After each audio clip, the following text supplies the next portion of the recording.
에서 처한 상황을 보고 있어요. 69년 전에 우리가 겪었던 6.25 전쟁을 상기하게 됩니다. 거의 막 같은 상황이 아닌가 이런 생각합니다. 그래서 불구하고 오늘 6.25 특별 강연을 준비해 주신 우리 나라미래 준비 모임의 이광규 변호사님, 저에게 힘을 보태주신 많은 보수 시민 단체에 대해서 감사를 드리고 참석하신 모든 분들께 감사합니다. 지2구 6.25는 우리가 몇 년 전에 일본의 지배로부터 벗어나서 한반도 내 유일한 합법 정부로서 출범한 대한민국이 정말 바람 앞에 등불 같은 처지가 되었고, 다행히 미군이 주도하는 유엔군의 개입으로 인해서 국가 소멸의 위기를 극복하고, 또 그렇지만 3년여간의 전쟁을 통해서 전 국토가 잿더미가 되고 200만 이상이 사망 또는 실종되는 그런 인명피해였고, GDP에 거의 배가 넘는 어마어마한 피해를 입었습니다. 저한테 우리 이광규 변호사님께서 한국전쟁의 원인을 세계사적인 의미에서 발표해달라고 말씀하셔서 그런 말씀을 드리겠습니다. 우리가 전쟁의 발발 원인을 따질 때 보면 개인적인 어떤 그런 개인적 수준에서도 검토를 할 수가 있고, 또 국가의 민족 내부의 어떤 내전으로서도 우리가 이해할 수도 있고, 또 하나는 어떤 세계사적인 국제전으로서도 우리가 이해할 수 있다고 생각합니다.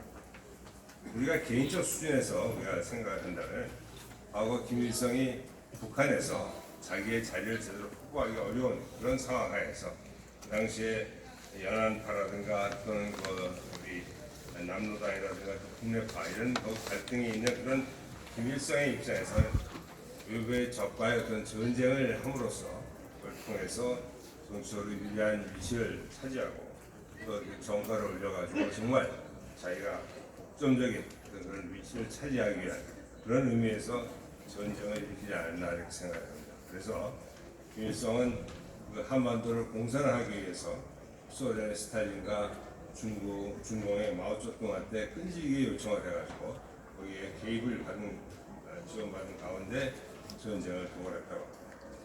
그리고 또 민족 내부적인 문제를 보면 어떻게 보면 분단된 국가에 지도자가 되면 당연히 분단된 국가를 합치기 위한 그런 시도를 했거든요. 그거에 필연적인 결과라고 볼 수 있고, 또 각 남한과 북한 내, 또 남한 내에 많은 공산주의 세력들이 발업을 했었죠. 여러분 기억하실 겁니다. 그 당시 여순 반란 사건이라든가 제주 4.3 사건 이런 여러 가지 제주 지리산에서의 많은 공비의 출몰 이런 것들이, 그런 것들을 보면서 아마 이것이 민족 내부의 내전으로 발전할 수 있는 계기가 되지 않았을까 이렇게 생각합니다. 또 한편 국제적인 상황으로 보면 1939년에 폴란드 침공으로 2차 세계대전이 일어났고, 그로부터 한 5년여 동안에 소위 연합국가 추축국, 소위 독일과 이태리 추축국과 나머지 연합국 간의 일국인 전쟁이 있었는데, 그 결과로서 결국은 어떻게 보면 이제 물론 전쟁은 끝났습니다만 그때 소위 소련이라는 그 세력이 나타나기 시작한 겁니다. 1917년에 러시아에서의 혁명으로 인해서 공산주의 국가로 소련이 탄생을 했는데, 이 소련이 사실 처음에는 이 불가침 조약을 맺었어요. 독일하고 소련을 불가침 조약을 맺고, 또 일본과도 중립조약을 체결해서 이 전쟁에 소련이 사실 개입하지 않았습니다. 그러니까 쭉 전쟁을 해나가는 과정에서 소위 나치 독일이 소련을 침공함으로 인해서 이때 이제 소련이 연합국에 가담을 해서, 그래서 소위 베를린을 점령하는 등 어떻게 보면 2차 세계대전을 유럽에서 마무리하는 데 결정적인 역할을 소련이 합니다. 아시아에서도 어떻게 보면 미국이 혼자 저 밑에서부터 태평양에서 거슬러 올라가면서 일본을 공격해 들어갈 때, 그때 소련이 이제 뒤늦게 개입을 하죠. 그래서 우리가 8월 15일 날에 우리가 일본의 독재 전쟁으로 빠져나오는데, 8월 8일, 그것도 한 일주일쯤 전에 소련이 일본에 선전포고를 하고, 그래서 만주와 북한 지역을 공격을 했습니다. 이렇게 해서 어떻게 보면 우리가 독일과 일본의 제국주의와의 그 전쟁을 벌이는 과정에서 이 거꾸로 서서히 변해가지고 공산 제국주의가 세력을 확대하는 계기가 됐고, 공산 제국주의하고 우리가 싸워야 하는 그런 모습으로 변한 것입니다. 즉 김일성의 한반도 공산화 시도와 공산 제국주의의 국제적인 이런 흐름이 같이 붙어가지고 우리나라의 한반도에서 이런 6.25 전쟁이 벌어졌다 이렇게 볼 수가 있을 것 같습니다. 그렇게 하다 보니까 우리 남한은 남한대로 남한의 자유와 민주주의를 살리기 위해서 이걸 돕기 위해서 미국이나 이런 서방 세계 모든 국가들은 바로 이걸 도와주기 위해서 왔고, 그래서 결국 자본주의 체제와 그다음에 사회주의 체제가 부딪히는 것이 바로 우리 이 6.25 전쟁이 됐던 것입니다. 결국 3차 세계대전이 이 한반도에 땅에서 이루어지지 않았나 이렇게 생각합니다. 사실 6.25 전쟁을 통해서 많은 사람들이 이제 공산주의라는 것에 대해서 명확하게 개념을 심을 수 있었습니다. 그전에는 사실은 있었지만 그 자체가 명확하게 없다가 이 전쟁을 통해서 명확하게 공산주의라는 것의 어떤 그 위협을 명확하게 느꼈고, 그에 따라서 서방 자본주의 세계가 융화대항하는 이런 모습이 돼서 결국은 자본주의와 공산주의가 대립하는 냉전 체제가 이때부터 본격적으로 시행이 되는 것이죠. 우리나라 핵판에 전쟁을 벌였습니다. 그래서 결국 남한은 동아시아에서 이 자본주의 진영의 첨단에 있는 전방초소 같은 그런 역할이 됐고, 북한은 사회주의 진영, 또 공산주의 진영의 전방초소 같은 역할이 돼서 우리가 지금 어떻게 보면 그 전쟁을 겪었고 그 이후에 지금 한 70년이 가까운 세월 동안 남북한의 끈질긴 이런 대립을 하고 있는 겁니다. 그래서 어떤 면에서 6.25 전쟁은 어떤 사람은 국제화된 내전이라고 이렇게 설명하기도 하고, 어떤 분은 이거를 내전화한 국제전, 또는 내전화한 세계 시민 전쟁이다 이렇게 얘기하기도 합니다. 그래서 전쟁의 원인은 어떻게 보면 우리가 2차 세계대전의 말기에 그 일본을 공격하면서, 그러면서 연합군인 미국과 소련에 의해서 영토를 분할 점령하게 됐고, 이것이 사실 어떻게 보면 6.25 전쟁을 일으키는 가장 기본 원인이 되겠죠.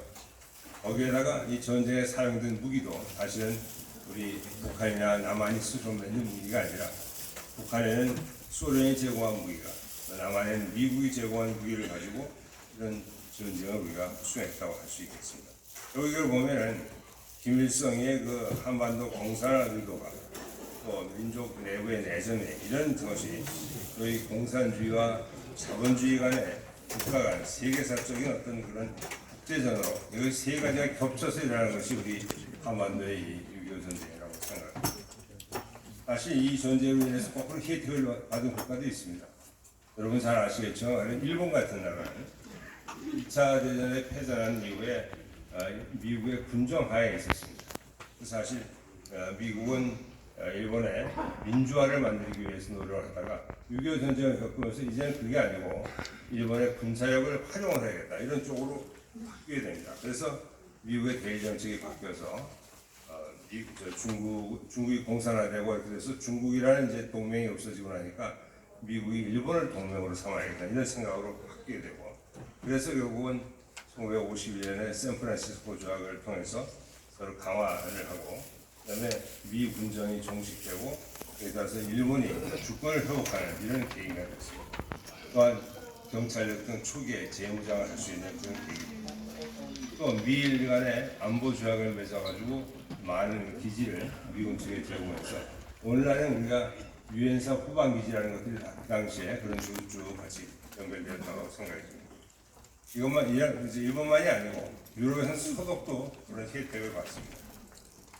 이제 서독이 전쟁에 패하고 난 다음에 경제도 어려웠고 이런 아주 힘든 세월이 됐습니다만, 이 6.25 전쟁을 통해서 이제 공산주의와 우리 민주주의 세력이 어떤 대립을 해서 거기서 싸워서 이겨야 하기 때문에, 그러다 보니까 국제법상에서 이런 서독의 주권이 회복될 수 있었고, 그렇게 해가지고 서방 동맹 세력의 일부로서 우리가 이 서독이 자리를 차지하게 되는 겁니다.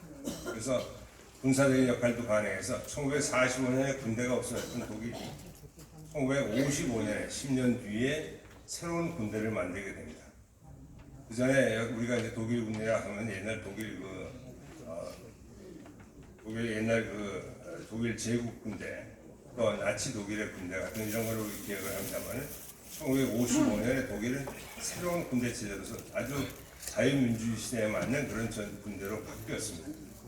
저는 그 덕분에 제가 1970년에 독일에 보내져가지고 3년 반 동안 독일에서 교육을 받았습니다. 사실은 그 당시에 새로 만들어진 군대에서 교육을 받아서 오늘날 제가 장관까지 했습니다만, 이런 어떤 역사에서 새로운 전환이 되는 것이 바로 우리 전쟁의 결과라고 할 수 있겠습니다. 김일성의 어떤 그 한반도 공산을 알린 본인의 야욕과 민족 간의 내전, 이것이 결국은 국제화된 세계사적인 전쟁이 되었고, 그 전쟁의 결과로서 오늘날 현재 우리 한반도가 남북으로 분단된 가운데 오늘날까지 이렇게 유지되고 있는 상황입니다. 여기에 따라서 덕을 본 것은 일본과 독일 같은 나라들이 덕을 봐서 오히려 그동안의 패전국에서 하나의 정상적인 국가가 될 수 있는 그런 계기가 되었다고 생각합니다. 우리가 6.25 전쟁을 겪으면서, 이런 국제전을 우리 땅에서 겪으면서 우리가 하나 반성해야 할 일이 있다고 저는 생각합니다. 여러분 잘 아시겠습니다. 우리 조선시대에 있었던 많은 전란을 보면은 다 하나같이 잘못된 우리의 조상들이 잘못한 것들이 굉장히 많은 것이죠. 여러분 아마 기억하실 겁니다. 인조연 같은 경우도 우리가 일본에 알아보기 위해서 보냈는데 정사와 부사 간에 전혀 다른 얘기를 했고, 그래서 결국 그런 국제적인 환경이 어떻게 돌아가는가에 대한 관심도 없었고, 또 일본이라는 나라가 공격해 올 건지 이런 것에 대한 관심도 제대로 된 평가를 잘 못하고 해서, 그에 따라서 조정 내에서는 정치적 분열, 그래서 제대로 된 조정을 못했습니다. 여러분 아마 영화에 우리 남한산성이라는 영화를 보시면 앞에서 이제 두 명의 신하가 각각 어떻게 우리가 해야 할 것인가 이런 얘기를 이제 합니다. 그러면은 뭐 합니까? 그 교회에 있는 신하들이 전하 저자의 목을 치시옵소서, 뭐 이런 뭔가 정말 국가를 위한 어떤 생각을 하는 게 아니라 그야말로 당파 싸움으로 거의 일관하는 것이죠. 나라가 망해가고 있는 그 코앞에서도 당파 싸움을 하고 있는 것입니다. 그러다 보니까 무기력하게 아무런 준비 없이 그런 세월을 맞았어요. 그리고 나라가 망할 수밖에 없었고, 또 그런 과정에서 그런 조정이나 이런 지배 세력과 민중 간의 소위 심각한 민심 이반 현상, 이런 것들이 있었기 때문에 결국은 조선은 여러 번 망할 수밖에 없어요. 그래서 유성룡의 징조를 보면 그런 얘기가 많이 써 있습니다만, 그런 것들이 우리가 쭉 있어서 결국 임진왜란을 겪었고, 또 병자호란을 겪었고, 나중에 일본에 대한 우리가 경술국치까지 겪는 이런 모습을 하게 되는 것입니다. 근데 우리가 하는 그 후에 1945년에 우리가 독립한 이후에 또 6.25 전쟁을 겪었습니다. 불과 5년 만에. 종전 후에 이런 걸 보면 참 우리가 답답한 걸 느낍니다. 왜냐하면 그 당시에 미국 정부가 계획해서 한 7만 정도 한국에 와 있던 주둔군 중에서 대부분이 철수를 하고 한 470여 명 만에 군사 동문단만 낳고 다 철수를 했고, 미국의 국무장관인 에치슨 라인을 발표했습니다. 즉 대한민국은 미국의 국동 방위선에서 제외된다, 이런 것을 발표했습니다. 저는 지금도 그 생각하고 왜 그 에치슨이 그런 발표를 했을까 이런 생각이 듭니다. 우리가 그 에치슨 라인이 발표된 것 섭섭한 생각이 아니라 그 당시에 왜 그 사람이 한국을 거기다 포함시키지 않고 우리가 단지 그 사람이 일본에서 선을 끊어버렸을까, 이 생각을 한번 해볼 필요가 있습니다. 그 당시에 아마 미국의 입장에서 봤을 때 한국이 그렇게 중요한 가치로 느껴지지 않았을 것이고, 또 한국 내에 많은 혼란 이런 걸 봤을 때 굳이 한국을 끼어넣어서 할 필요를 느끼지 않았지 않나, 이런 생각을 드립니다. 그래서 그런 것이 북한의 김일성이 생각했을 때는 이거 뭐 해도 미국이 개입하지 않겠구나 하는 그런 확신을 주게 돼서 결국 전쟁이 일으킬 수 있는 얘기가 되었다고 생각합니다. 그동안에 북한은 조소 비밀 협정을 통해서 소련과의 긴밀한 협정을 할 수 있었고, 소련군의 지도하에 50일간의 남한 정복 작전을 계획을 했고, 그에 따라서 남측계가 세부를 수입해서 결국 전쟁을 준비하고, 이때 북한군은 많은 전력 증강도 했습니다. 그 당시에 중공군의 일부로서 같이 작전했던 그 세력들이 한 5만 정도 되는 그 세력을 여기서 3개 사단을 편성하고, 나머지 소련부터 들어온 전차 이런 걸 갖고 기계화 부대도 만들고, 이렇게 해가지고 군사력을 정비했습니다. 군사력도 많이 강화했습니다.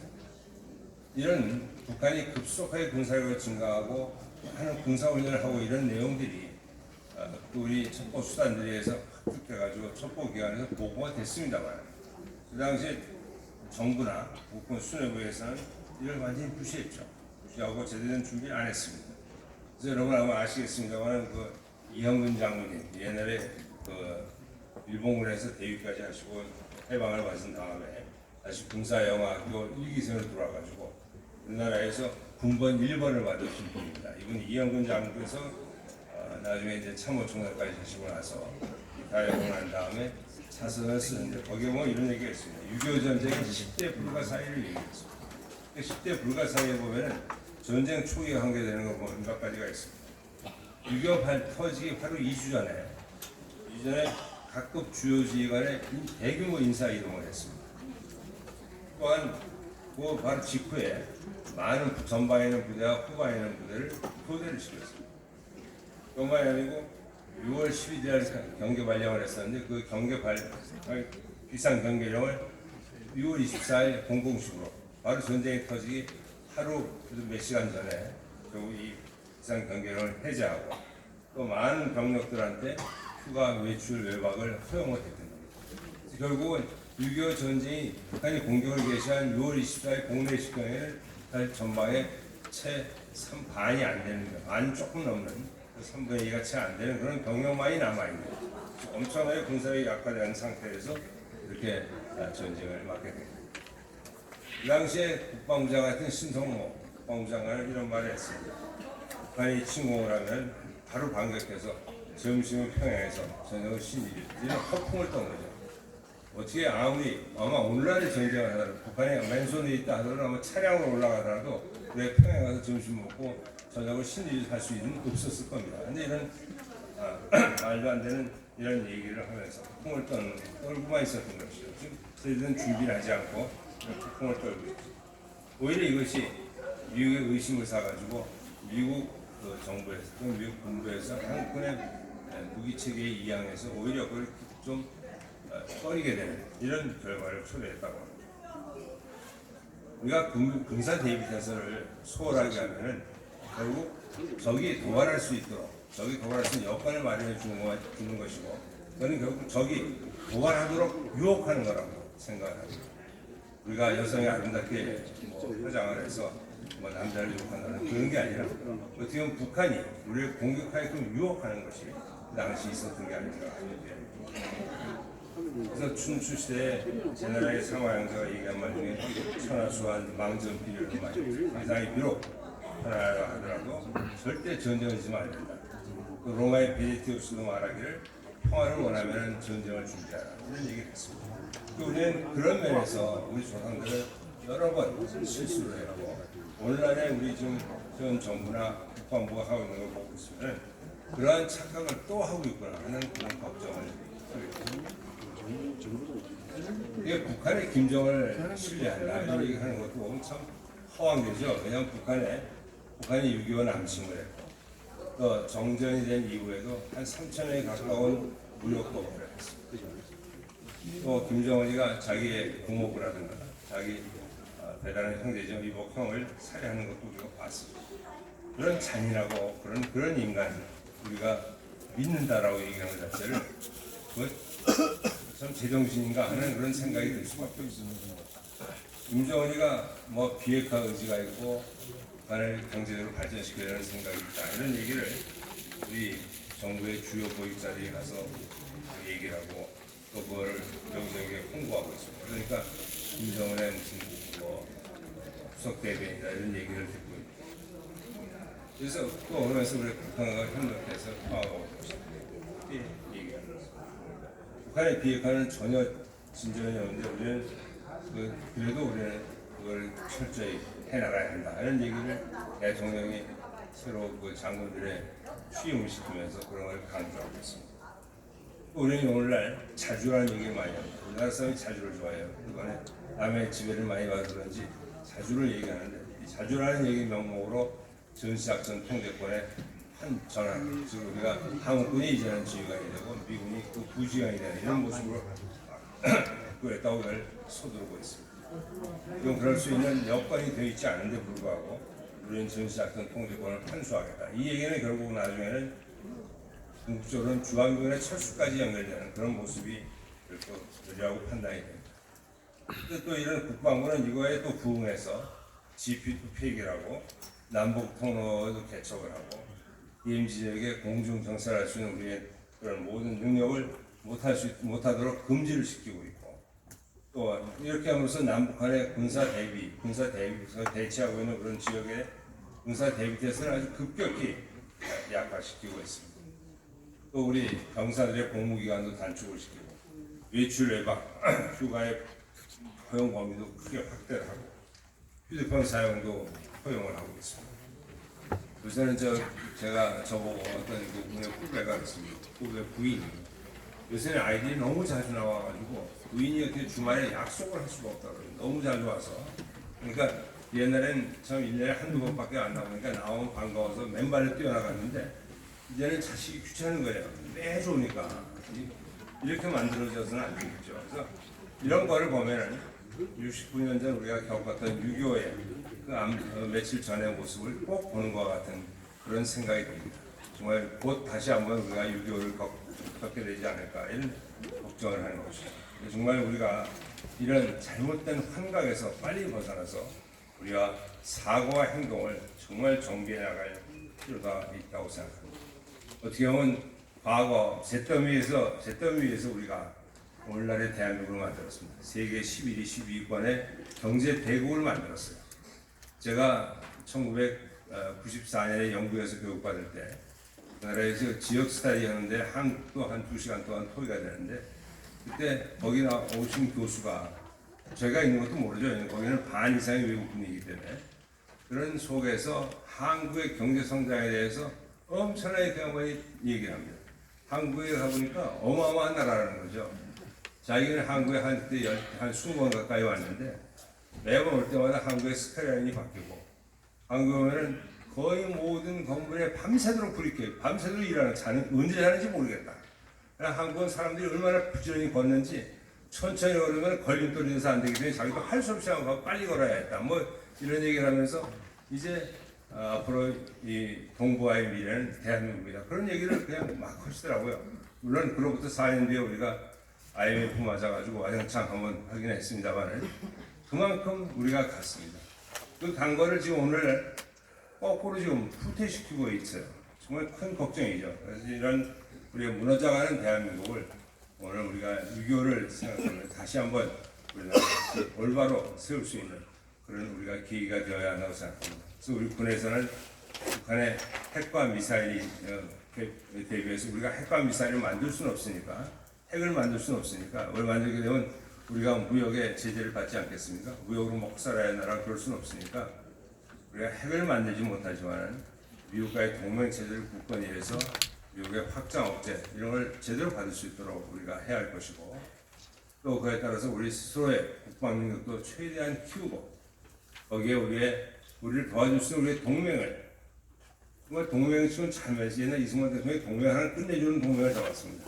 세계 최강국을 동맹으로 잡았으니까 이 동맹을 잘 유지할 수 있도록 최선의 노력을 다해야 할 것입니다. 그렇게 했을 때 우리가 오늘날 이 잘못된 판단에 의해서 기울어져가는 대한민국을 다시 올바로 발세워가지고 우리 자손 세대에는 세계 11위, 12위의 강국이 아니라 세계 5위권 내의 강국이 될 수 있도록 그렇게 되어야 한다고 저는 생각합니다. 우리 모두 그런 날이 올 때까지 열심히 대한민국을 해왔습니다.